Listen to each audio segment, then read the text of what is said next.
이 시간 다 함께 기도하기를 원합니다. 하나님 아버지 감사합니다. 저희들 수요 저녁에 또 한 자리에 모여서 또 하나님께 영광을 돌리고 주님의 크신 은혜를 사모하는 이 자리에 있습니다. 특별히 이 시간 또 코로나로 인해서 고통받는 영혼들 하나님 또 위에서 기도하기를 원합니다. 수고하는 모든 방역 당국과 의사 선생님들 하나님께서 함께하여 주시고 또 환자들 있습니다. 주님께서 크신 긍휼로 치료하여 주시며 이 코로나 바이러스가 더 이상 확산되지 않도록 주님께서 막아주시기를 원합니다. 하나님 우리나라뿐만 아니고 또 전 세계 곳곳에 갈수록 이 확산이 되고 있습니다. 사람의 힘으로는 도저히 막을 수 없는 지경에 이르렀사오니 주님께서 크신 긍휼로 하루속히 종식될 수 있도록 주께서 역사하여 주시옵소서. 하나님 또 이 가운데도 하나님의 크신 뜻을 이루시고 하나님의 또 말씀이 이루어지는 역사 또 성도들이 이 가운데도 보호받는 역사 있게 하여 주시기를 원합니다. 하나님 우리 교회가 부산 경남 양산복음화에 항상 귀하게 쓰임받게 하여 주시고 또 영혼들을 주의 말씀과 사랑으로 또 전해서 복음이 전해져서 한 영혼이라도 더 예수님께 돌아오는데 저희가 쓰임받게 하여 주시옵소서. 셀교회가 더욱 건강케 하여 주시고 담임 목사님 영육관에 늘 지켜주시기를 원합니다. 하나님 우리나라를 주님께서 불쌍히 여기시고 하나님을 경외하는 나라 되기를 간절히 원합니다. 정치, 경제, 사회, 문화, 교육 곳곳에 하나님 경외하는 또 주의 종들이 세워지게 하여 주시고 하나님 기뻐하시는 국정이 수행되게 하여 주시며 성경에 입행되고 성경 가치관에 또 어긋나는 법들이 하루속히 폐지되고 발휘되지 않도록 주님께서 막아주시기를 원합니다. 하나님 교회 학교와 또 크리스찬 학교 선교원 함께하여 주셔서 다음 세대가 견고히 세워지고 사랑하는 우리 자녀들 어느 곳에 있든지 무엇을 하든지 예수님 또 믿는 온전한 믿음으로 어떤 어려움도 이겨내고 다윗과 같이 솔로몬과 같이 하나님의 나라를 위하여 귀하게 쓰임받을 수 있도록 주님께서 붙잡아 주시고 친히 모든 앞길과 또 장례를 인도하여 주시옵소서. 하나님 선교지 가운데도 우리 선교사님들 코로나 사태 속에서도 한치도 위축되지 없이 하나님 또 맡겨진 사명 잘 감당케 하여 주시고 안전을 지켜주시고 건강케 하여 주시고 하나님 현지 일꾼과 제자들이 견고히 세워지게 하여 주시옵소서. 병 중에 있는 성도들도 주님 하나님 치료하시고 강건케 하여 주시기를 원합니다. 좋으신 아버지 하나님 또 이 시간 하나님 주신 말씀을 함께 상고하기를 원합니다. 하나님 주신 말씀은 2000년 이상 전에 기록된 말씀들이지만은 2020년을 사는 오늘날 또 시간과 공간을 초월해서 생명의 말씀으로 역사하시는 줄 믿습니다. 저에게 하나님 말씀을 믿는 믿음을 더하여 주시고 주여 주님이 주시는 참 평안을 가지고 세상에 담대히 헤쳐나갈 수 있게 하시고 맡겨진 사명 충성스레 감당할 수 있는 세임 공급받는 귀한 시간 되게 하여 주옵소서. 부족한 자를 불쌍히 여기시고 하나님의 말씀이 분명하게 잘 증거될 수 있도록 주님께서 도구로만 사용하여 주옵소서. 홀로 영광을 받으시기를 원하오며 우리 주 예수님 이름으로 감사하며 기도합니다. 아멘.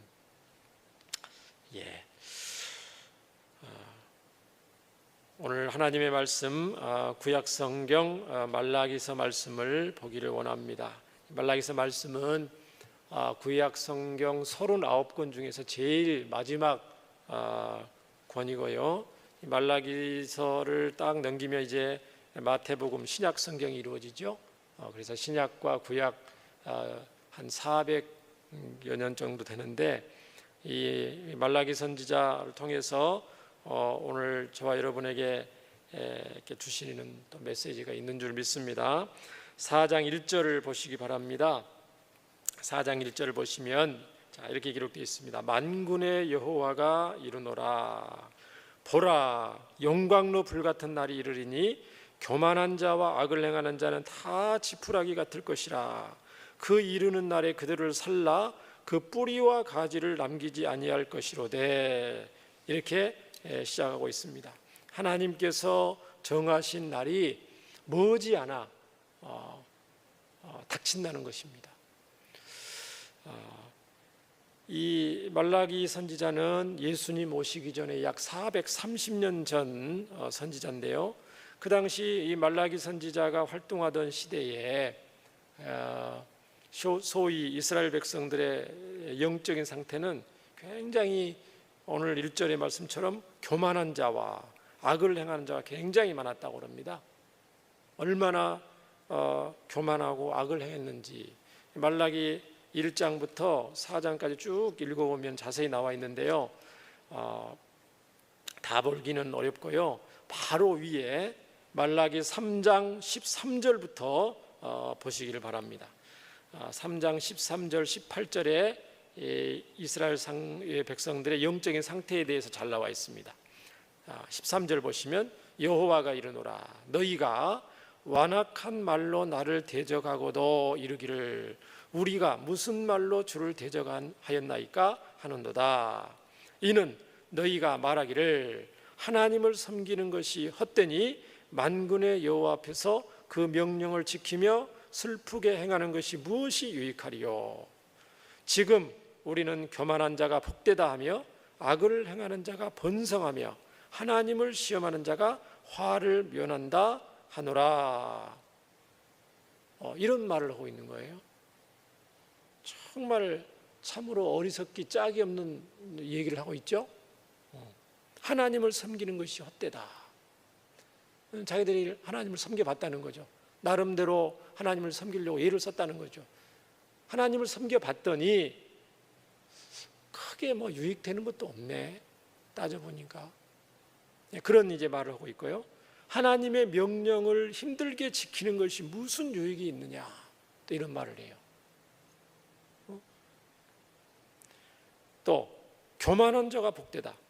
교만한 자는 어떤 자예요? 하나님이 없다고 말하는 사람이 보통 교만한 사람이잖아요. 자기가 하나님처럼 자기 마음대로 하는 사람, 이게 교만한 사람인데, 교만한 자가 복되다. 자기 마음대로 하는 사람, 하고 싶은 대로 마음대로 하는 사람이, 그 사람이 정말 잘 먹고 잘 사는 사람, 행복한 사람 아니냐, 그런 얘기를 하고, 악을 행하는 자가 번성한다, 잘 된다. 오히려 또 하나님을 시험하는 자가 화를 면한다. 하나님을 시험하는데도 하나님이 벌을 안 내리신다는 거예요. 하나님 비방하고 욕하는데도 벼락이 그렇게 치는데, 벼락에 맞기도 하면 하나님을 두려워할 건데, 벼락이 그렇게 몰아치는데도 재앙이 닥치지도 않고, 하나님을 시험해도 별로 이렇게 화가 없는구나. 그 당시 이스라엘 백성들의 참으로 안타까운 영적인 상태를 말해주고 있습니다. 어쩌다가 이스라엘 백성들이 이렇게 됐나요? 어쩌다가 이 중심이 이게 굉장히 지금 흩어졌어요. 이 말라기 선지자는 그 어떤 시대적인 역사적인 배경을 가지고 있냐면요, 이스라엘 백성들이 바벨론 포로로 70년 동안 끌려갔잖아요. 하나님의 은혜로 바벨론 포로에서 돌아오기 시작합니다. 1차 포로로 돌아오고 2차 포로로 돌아오고 3차 포로로 돌아왔어요. 바벨론에 있을 때 이스라엘 백성들이 어떤 생각을 했을까요? 정말 가슴에 하나님 앞에 너무너무 죄송하고, 우리가 어쩌다가 예루살렘에서 그렇게 하나님을 잘 섬겼는데 어째서 이렇게 이방 백성들한테 포로로 끌려와서 죽도록 고생하면서 자유도 없이 마음껏 하나님도 찬양하지 못하고 예배하지 못하고 말씀도 보지 못하고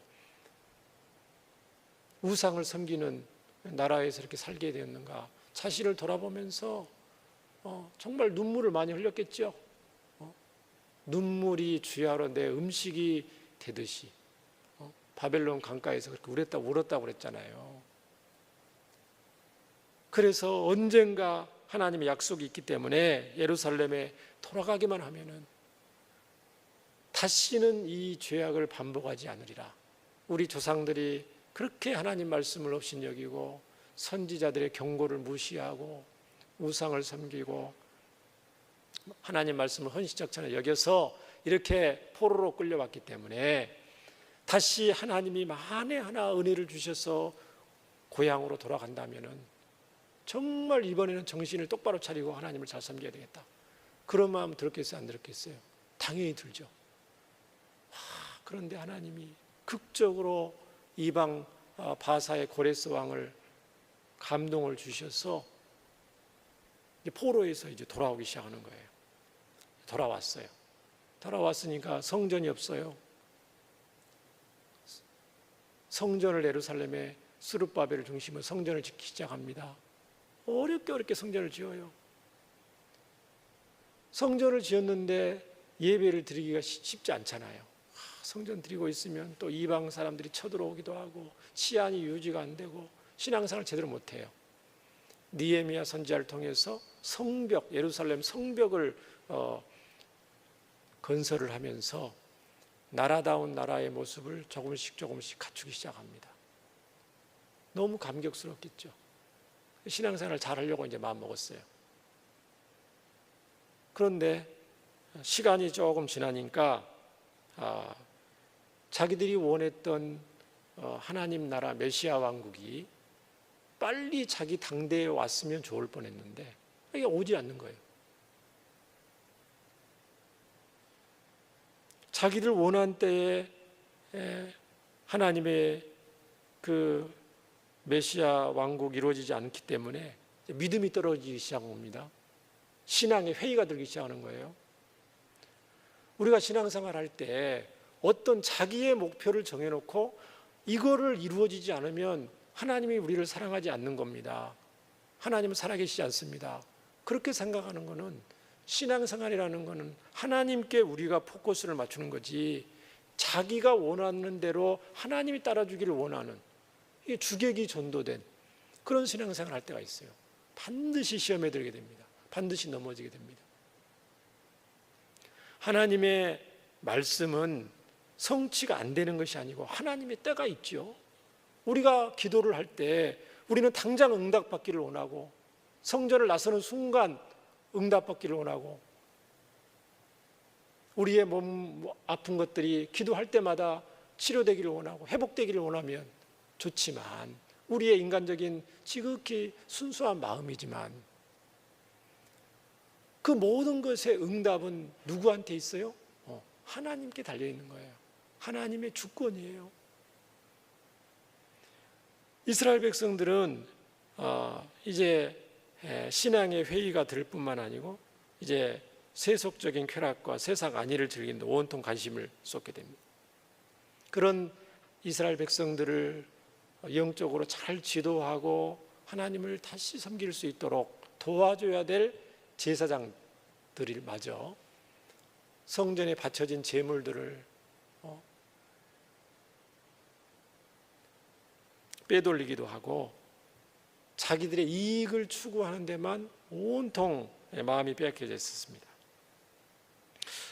어떻게 이런 일이 있을 수 있을까요? 참으로 안타까운 일이죠. 그러나 이스라엘 백성들뿐만 아니고 저와 여러분도 그들과 동일한 성정을 가지고 있잖아요.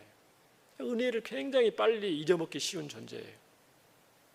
하나님의 은혜, 하나님 우리를 불러주셨대 그 어떤 첫사랑. 성경은 구약성경, 신약성경, 요한계시록을 보면은 하나님의 은혜를 기억하지 않으면 반드시 타락하는 모습을 보게 됩니다. 구원의 은혜, 구원의 감격, 첫사랑 이것을 늘 기억해야 되는 것이 우리 성도들의 최고로 중요한 놓쳐서는 안 될 생명과도 신앙의 생명과도 같은 것이에요. 사울왕을 보시기 바랍니다. 사울왕 처음에 이스라엘 초대 왕으로 세워질 때에 사무엘 선지자를 통해서 불렀을 때에 사울왕이 뭐라고 했습니까? 나는 이스라엘 백성들 중에서 제일 막내 지파에 정말 보잘것없는 사람입니다. 어떻게 저를 부르십니까? 자격이 없습니다. 키는 크고 잘생겼어요. 사울이 굉장히 크고 잘생겼는데 사울 스스로 봤을 때는 그렇게 겸손한 모습을 보이고 있죠. 막상 왕이 되니까 어떻게 됩니까? 하나님 말씀도 업신여기고 하지 말라는 것은 하고 하라는 건 안 하고,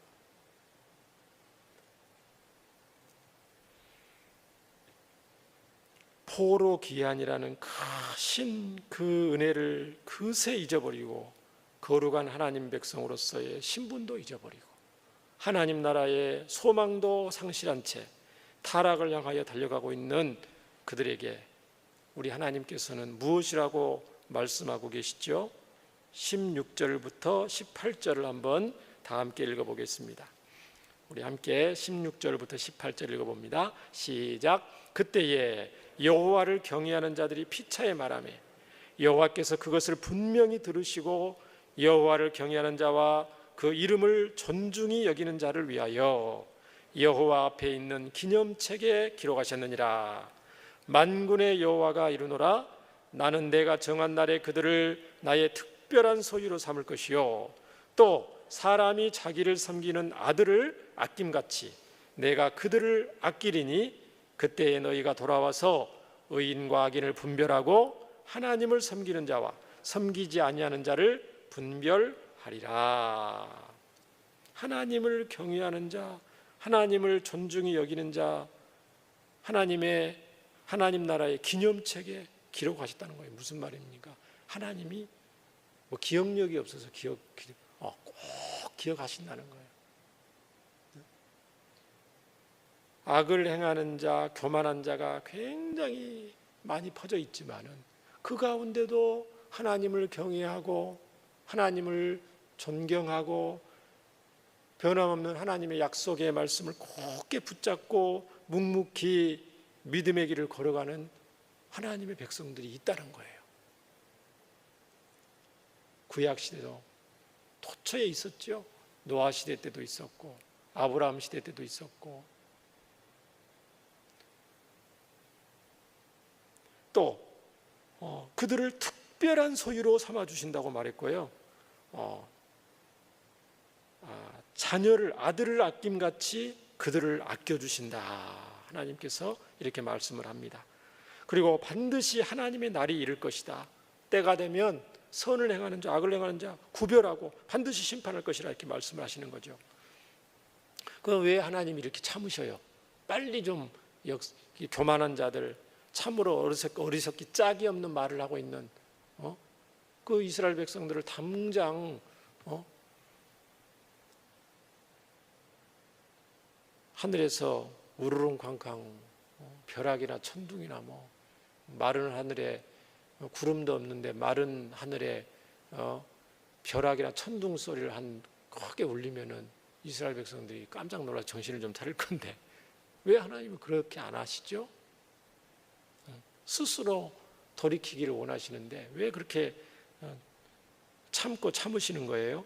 베드로후서 3장 8절과 9절을 보면 하나님께서 오래 참으시는 이유, 구약이나 신약이나 변함없이 오래 참으시는 이유에 대해서 말씀을 하고 있습니다. 한번 읽어보겠습니다. 사랑하는 자들아, 주께는 하루가 천년 같고 천년이 하루 같다는 이 한 가지를 잊지 말라. 주의 약속은 어떤 이들이 더디다고 생각하는 것 같이 더딘 것이 아니라 오직 주께서는 너희를 대하여 오래 참으사 아무도 멸망하지 아니하고 다 회개하기를 이르기를 원하시느니라. 하나님의 오래 참으심, 그죠? 아무도 멸망하지 않고 교만한 말 했던 것을 회개하고 돌이키기를 원하시는 거예요. 하나님은 모든 사람이 구원을 받으며 진리를 아는 데 이르기를 원하시는 사랑의 하나님이신 줄 믿습니다. 그럼에도 불구하고 마냥 한도 끝도 없이 심판이 연기되는 것은 아니에요. 우리 하나님은 사랑의 하나님이시고 인자와 긍휼이 끝이 없으신 분이시지만 그렇다고 해서 무골호인이란 말이 있죠. 어떻게 해도 그냥 다 받아주시는 그런 분은 아니에요. 만홀히 여기는 분이 아니에요. 하나님을 없인 여기는 사람들을 내버려 두지 않으세요. 역사적인 종말, 우주적 종말 때 심판하실 뿐만 아니고 70년, 80년, 길면은 100년 사는 그 짧은 인생 가운데도 공의의 하나님께서 반드시 각 사람의 인생 가운데 시기적절하게 문제와 사건과 일들을 통해서 심판하시죠. 우리 하나님은 이렇게 어미하신 하나님이시기도 해요. 그 하나님께서 오늘 말라기 4장 1절부터 이렇게 말씀을 하십니다. 자, 만군의 여호와가 이르노라. 보라, 용광로 불같은 날이 이르리니 교만한 자와 악을 행하는 자는 다 지푸라기 같을 것이라. 그 이르는 날에 그들을 살라 그 뿌리와 가지를 남기지 아니할 것이로되. 반드시 용광로 불같이 임하는 때가 있다는 거예요. 5절에 여호와의 크고 두려운 날이 온다는 거예요. 반드시 온다는 겁니다. 그래서 교만한 자와 악을 행하는 자를 지푸라기 같이 태워버린다는 거예요. 오늘 말씀 보세요. 굉장히 무시무시한 말씀 아니에요? 하나님의 심판의 날을 용광로 불같은 날이라고 표현을 하고, 거기에 대해서 악을 행하는 자는 지푸라기 같은 거예요. 와, 용광로. 그냥 하늘에서 내려오는 무슨 횃불과 같을 것이다, 번갯불과 같을 것이다, 뭐 이렇게 되는데 굉장히 그 용광로라는 이글이글 타오르는 무시무시한 용광로 있잖아요. 돌도 녹여버리고 쇠도 녹일 수 있는 그 용광로 불같은 하나님의 심판이 임하는데, 거기에 교만한 자들, 악을 행하는 자는 어떤 존재에 불과해요? 지푸라기. 여러분, 장작불을 떼어보신 적 있죠? 장작불 옆에 조그만 지푸라기 있으면 타요, 안 타요? 장작불 속에 들어가지 않아도 장작불 근처에만 가도 벌써 말라 비틀기 시작해서 금방 탑니다. 용광로 근처에 가면 어떻게 되겠어요? 지푸라기가 흔적 있겠어요, 없겠어요? 당연히 흔적도 없죠. 흔적조차 남지 않겠죠. 이토록 하나님의 정하신 최후의 심판은요, 너무너무 두렵고 떨리는 것입니다. 그래서 모든 대적들과 악인들을 철저하게 심판을 하신다는 것을 그들은 각오를 해야 된다. 하나님의 경고의 말씀인 줄 믿습니다. 그러나 그럼에도 불구하고 하나님을 경외하는 자들에게는 또 어떤 복을 주십니까? 완전히 비교가 돼요. 2절을 우리 함께 읽어보겠습니다. 2절을 읽어봅니다. 시작. 내 이름을 경외하는 너희에게는 공의로운 해가 떠올라서 치료하는 광선을 비추리니 너희가 나가서 외양간에서 나온 송아지같이 뛰리라. 여러분, 이 말씀 굉장히 좋아하시죠? 몸이 아플 때 이 말씀 붙잡고 많이 초신자 때부터 기도했던 기억이 납니다. 성도님들이 목사님 기도해 주세요, 어디 아픈데, 오셔서 말라기 4장 2절 펴면서 우리 말씀 붙잡고 기도합시다. 하나님을 경외하는 사람들에게는 공의로운 해가 떠오른대요. 공의로운 해, 의로운 해. 의로운 해는 누구겠어요? 이 선, 의로운 해, 해인데 선인데 영어 성경에 보면 많은 영어 성경이 이 해를 S자를 대문자로 쓰고 있어요. S자를. 그건 무슨 말입니까? 이 해가 예수님을 상징한다는 거죠. 의로운 빛이신, 빛 대신 예수님이 오셔서 임하셔서 큰 은총을 베풀어 주신다. 큰 은총, 무슨 은총입니까? 치료하는 광선을 비춰주신다. 예수님이 장차 예수님이 오셔서 하나님을 경외하는 사람들에게 하나님의 약속을 붙잡고 많은 고난과 아픔을 겪고 하나님 나라를 사모하는 하나님 백성들에게 큰 은총을 베풀어 주시는데, 그것이 뭡니까? 치료하는 광선. 치료하는 광선. 다른 여기 밑에 여러분 성경에 날개라고 되어 있죠? 치료하는 날개, 치료하는 광선 해석할 수도 있는데, 해가 이렇게 비추잖아요. 햇볕이 이렇게 보이진 않지만 햇볕 이렇게 보이는데 예수님으로부터 햇볕과 같이 날개와 같이 이렇게 하나님을 경외하는 사람들에게 겹쳐서 불신앙과 완악함, 영적으로 무지함과 교만함, 이런 것들을 치료해 주신다는 거예요. 예수님께서 영적인 문제, 정신적인 문제, 육체적인 연약함, 이 모든 것들을 예수님께서 공의로운 해처럼 떠올라서 치료하는 역사를, 은혜를 베풀어 주신다고 말라기 선지자를 통해서 말씀해 주시는 것입니다. 이 말씀은 이사야 53장 5절과 5절의 예언의 말씀과도 닿아 있습니다. 이사야 53장 5절 그렇게 돼 있죠. 그가 찔림은 우리의 허물 때문이요 그가 상함은 우리의 죄악 때문이라. 그가 징계를 받음으로 우리는 평화를 누리고 그가 채찍에 맞음으로 우리는 나음을 입었도다. 이미 이 말씀이 예수님 십자가에 오셨을 때 이미 성취가 된 말씀 아닙니까? 이사야 61장 1절부터 3절에도 예수님에 대해서 예언하는 말씀이 있습니다. 우리 함께 이사야 61장 1절부터 3절 한번 읽어보겠습니다. 저와 여러분에게 이미 성취된 말씀입니다. 구약의 말씀은 이미 성취된 거예요. 예수님 때문에. 한번 읽어봅니다. 시작. 주 여호와의 영이 내게 내리셨으니 이는 여호와께서 내게 기름을 부으사 가난한 자에게 아름다운 소식을 전하게 하려 하심이라.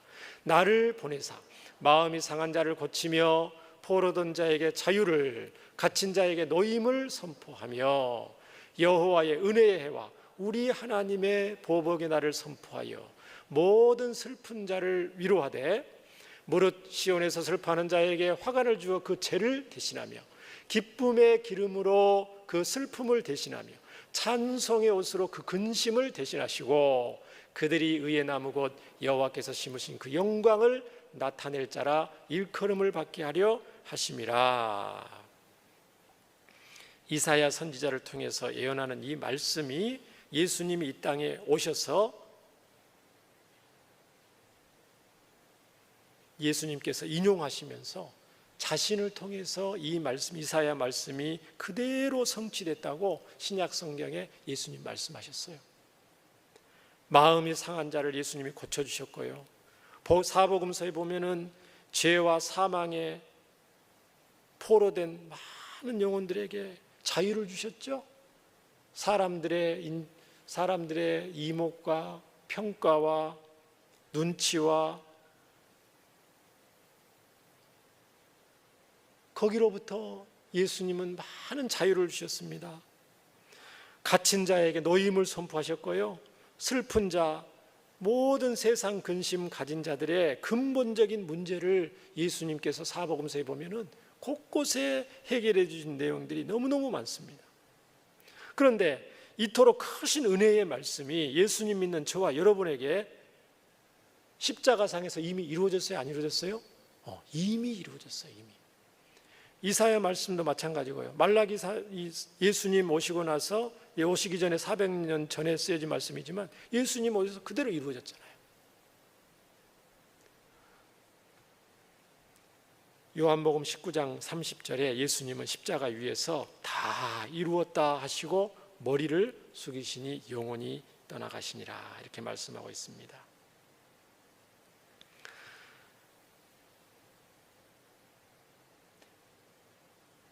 이미 하나님의 말씀을 성취하셨고 그 성취된 하나님의 크신 은혜를 받아서 저와 여러분은 하루하루 구원의 감격과 기쁨 가운데 살 수 있는 줄 믿습니다. 결과적으로 이 하나님을 경외하는 자, 공의로운 해 예수님의 치료의 광선에 비춤을 받은 자의 그 감격과 기쁨의 모습이 2절 하반절에 이렇게 나와 있습니다. 2절 하반절, 너희가부터 보겠습니다. 너희가 나가서 외양간에서 나온 송아지같이 뛰리라 그랬습니다. 외양간에 갇혀서 자유가 없는 모습, 들판의 초원에서 자유롭게 풀을 뜯어 먹어 살아야 되는 그 소가 외양간에 갇혀 있어요. 주인이 주는 먹이만 먹어야 돼요. 먹고 나서 어떻게 해야 됩니까? 서서 소화를 시키죠.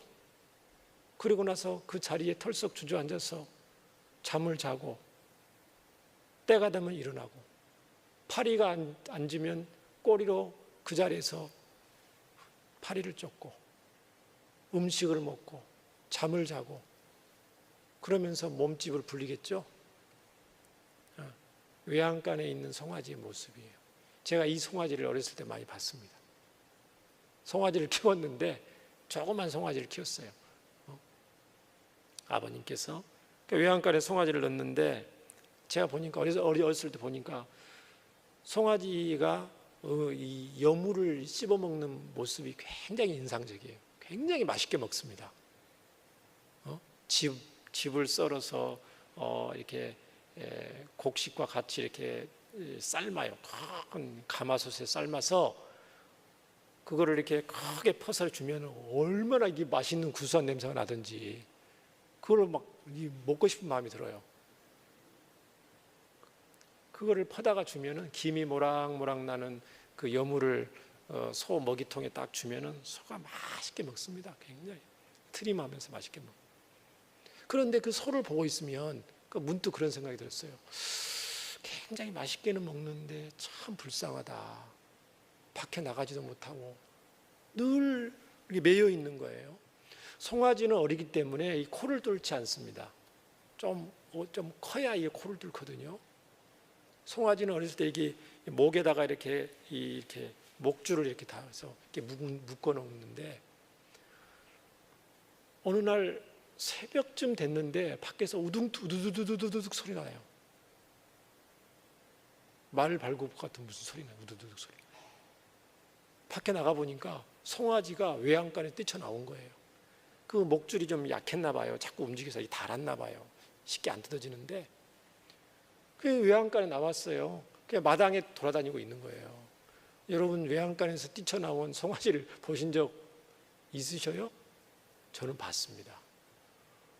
와, 송아지가 외양간에 묶여 있다가 밖으로 나오니까 걔가 자유를 만끽하면서 뛰는지 처음 경험해보지 못한 그 신세계를 경험해서 그런지 몰라도 그렇게 앞팔로 뛰고 뒷팔로 뛰고 그렇게 뛸 수가 없어요. 깡총깡총 뛸 수가 없어요. 오늘 말씀을 보면서 우리 하나님께서 구원의 간격, 예수님 통해서 진정한 내면의 치유, 죄 사함을 받은 하나님의 백성들이 얼마나 큰 감격과 기쁨을 소유한 자인 것을 시각적으로 표현하시기 위해서 외양간에서 나온 송아지같이 뛴다, 이런 표현을 우리 하나님이 쓰셨습니다.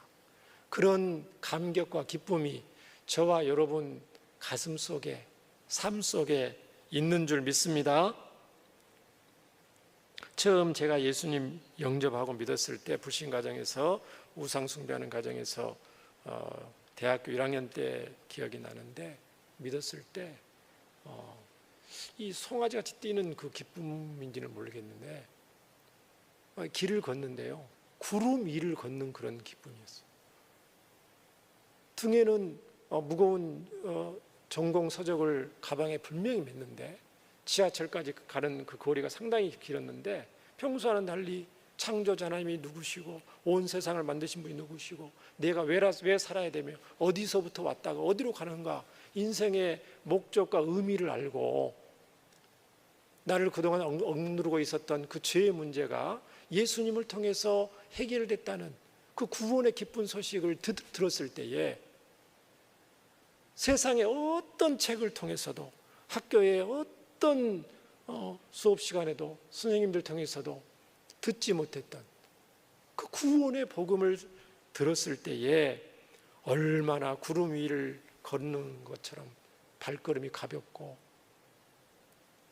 감격스럽던지, 지금도 저는 그때의 그 기쁨을 잊을 수가 없습니다. 저와 여러분, 이 외양간에서 나온 송아지같이 뛰는 이 감격이 처음 예수님 믿었을 때뿐만 아니고 앞으로 주님 부르시는 그날까지 지속적으로 저희들이 경험하며 살 수 있기를 주의 이름으로 축원합니다. 하나님을 떠나서 창조주 하나님을 경험함 없이, 경외함이 없이 마음대로 산다고 자유가 있는 것 같지만 결코 그렇지 않죠. 많은 사람들이 하고 싶은 대로 다 하면 행복할 것이다, 죄 짓고 싶은 대로 다 하는 것은 그렇게 살면 그게 자유가 있는 것처럼 생각을 합니다. 그러나 거기에 진정한 자유가 있는 게 아니지요. 성경은 오히려 죄의 종이 되고 사탄의 종노릇 할 수밖에 없다고 말씀을 합니다. 진리를 알지니 진리가 너희를 자유케 하리라. 얼마나 이 말씀이 감격스러운 말씀입니까? 예나 지금이나 진정한 자유를 얻기 위해서 얼마나 많은 사람들이 몸부림을 치고 있습니까? 예수님만이 우리를 진정 자유케 하시는 분인 줄 믿습니다. 그렇기 때문에 이미 저와 여러분은 진정한 자유인이죠. 이 근본적인 감격과 기쁨, 말로 다 표현하지 못하는 감사가 우리 속에 있는 줄 믿습니다. 그런데 이제 우리는 이 자유를 어떨 때 제한하는 거죠? 하나님의 영광을 위해서, 교회의 덕을 세우기 위해서, 다른 사람을 살리고 세우기 위해서 우리가 가지고 있는 자유를 제한할 뿐이죠. 그 외에는 우리는 마음껏 이 세상에서 주는 그 모든 얽매임으로부터 우리는 자유할 수가 있습니다. 요즘 저는 일상에 이 작은 기쁨들이 있었어요. 여름철에 이 자두를 굉장히, 자두가 요즘 맛있더라고요. 요즘 여러분 자두 먹어보셨어요? 빨간 자두, 제철이죠? 빨간 자두를 딱 쳐다보고 있으면 굉장히 마음이 기뻐요. 군침이 돌기도 하고, 빨갛고 탱탱하고, 한 입 먹으면 어떻게 되겠어요? 입에서 녹죠? 그래서 자두는 어떻게 먹어야 돼요? 통째로 입에 넣어서 먹는 거죠. 얼마나 맛있든지. 자두만 맛있습니까? 복숭아는 또 얼마나 맛있습니까? 복숭아 한번 또 잘 익은 복숭아를 한번 깎아서 먹어보세요. 얼마나 달고 맛있는지. 메론도 한 번씩 드셔보셔요. 얼마나 이 단맛인데요, 다 달라요. 자두의 단맛, 복숭아의 단맛, 복숭아의 향, 메론의 그 단맛, 그 다음에 또 포도도 한 번씩 드셔보세요. 포도의 단맛, 똑같은 단맛인데 다 다른 맛을, 하나님이 이렇게 단맛을 주셨구나. 과일마다 굉장히 감사하더라고요. 이렇게 다양한 과일을 주신 하나님. 또 요즘 코로나 때문에 학교를 잘 안 가니까 또 딸들과 같이 있어요. 자주 얘기하고 같이 놀고 너무 좋을 텐데요. 자전거도 한 번씩 타고 밖에 나가서. 또 저를 기쁘게 하는 것들이 뭐가 있냐면, 우리 성도님들이 아름다운 신앙생활을 하는 모습을 볼 때, 옆에서 볼 때 그렇게 흐뭇할 수가 없어요. 그렇게 선생님으로서 열심히 하나님 일을 하고 나서 다 끝난 데인데 뒤처리를 하기 위해서 청소기로 아름답게 청소하고 있는 그 집사님의 모습을 볼 때, 이야, 정말 저분은 정말 감사가 있구나. 정말 하나님 앞에서 기쁨으로 맡겨준 사명을 감당하시는 분이구나. 얼마나 흐뭇한지 몰라요.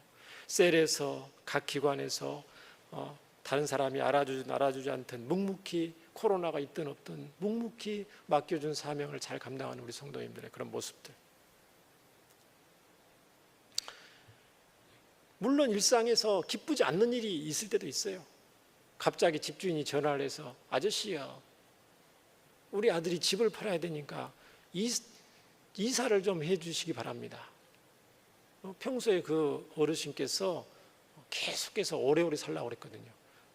집 살 때까지 오래오래 사이서 이사해봤자 이사비만 많이 나옵니다 하면서.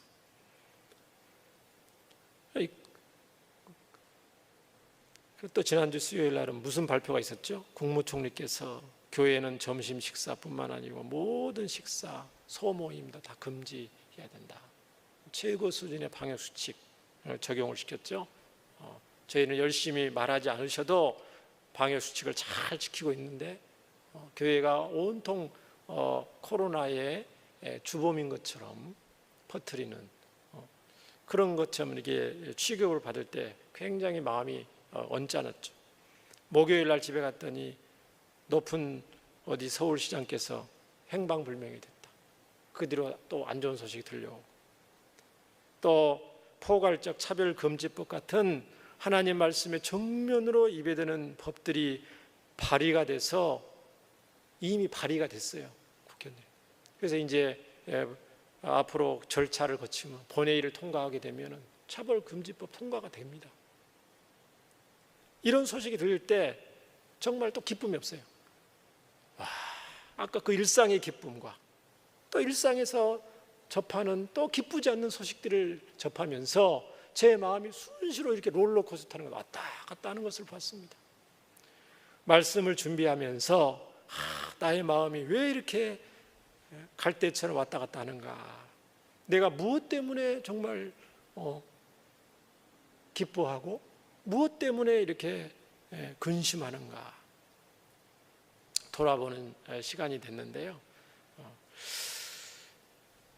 왜 오늘 말씀을 준비하면서 외양간에서 뛰쳐나온 송아지 같은 기쁨이 나의 마음속에 있어야 되는데 내가 예수님을 놓쳐서 예수님을 놓치기 때문에 눈에 보이는 것 때문에 울고, 아니 기뻐할 수 있죠. 자도 먹을 때 기쁠 수 있죠. 그 기뻐해야 되는데 그게 근본적인 기쁨이 아니라는 거죠. 요한복음 15장 9절 10절에 예수님은 우리에게 주신 기쁨이 충만하게 되기 위해서는 어떻게 해야 되는지를 잘 말씀해 주셔요. 요한복음 15장 9절 11절 읽어봅니다. 시작. 아버지께서 나를 사랑하신 것 같이 나도 너희를 사랑하였으니 나의 사랑 안에 거하라. 내가 아버지의 계명을 지켜 그의 사랑 안에 거하는 것 같이 너희도 내 계명을 지키면 내 사랑 안에 거하리라. 내가 이것을 너희에게 이름은 내 기쁨이 너희 안에 있어 너희 기쁨을 충만하게 하려 함이라. 공의로운 해가 떠올라서 치료하는 강선을 이미 우리에게 비춰주셨다. 예수님께서 나의 근본적인 문제를 해결하셨다. 과거와 현재와 미래의 문제를 해결하셨고 지금의 모든 희노애락을 다 알고 계시고 나의 앞길을 하나님의 주권을 따라서 하나님의 크심 섭리를 따라서 우리 각자를 가장 아름다운 길로 하나님의 영광과 하나님의 명예를 걸고 우리를 가장 좋은 길로 인도하실 것이라는 그 믿음을 우리가 가질 때에 예수님 사랑 안에 거하는 거죠. 예수님 사랑을 내가 받고 있는 존재다. 그것을 우리가 기억할 때에 우리의 기쁨이 충만하게 된다고 예수님은 말씀하십니다. 우리는 살면서 이런 것들 저런 것들 때문에 잠시 잠깐 울고 웃을 수는 있지만은 결코 그 무엇과도 비교할 수 없는 근본적인 기쁨이 우리 속에 누구 때문에 있다고요? 예수님 때문에 있는 줄 믿습니다. 결코 그 어떤 것에도 빼앗길 수 없는 영혼 깊이 솟아나는 감사가 누구 덕분에 있다고요? 예수님 덕분에 있는 줄 믿습니다. 사랑하는 우리 성도 여러분, 예수님 안에 저와 여러분들이 있기 때문에 외양간에서 나온 송아지같이 뛰노는 자유를 마음껏 누리게 되시기를 바랍니다. 예수님과 날마다 동행하기 때문에 세상이 줄 수 없는 하늘의 기쁨을 마음껏 날마다 누리게 되시기를 바랍니다. 또 이 땅에서뿐만 아니고 장차 영원한 하나님 나라에서 예수님과 영원히 살 것을 저와 여러분이 굳게 믿고 있기 때문에 말로 표현할 수 없는 감사가 우리 삶 전체에 넘쳐나시기를 축원합니다. 코로나가 계속 진정되지 않고 확산되는 추세에 있습니다.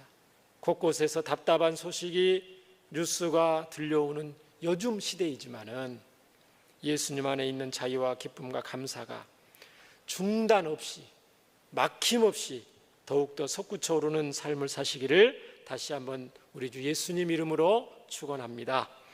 우리 다 함께 오늘 말씀을 생각하면서 기도합니다.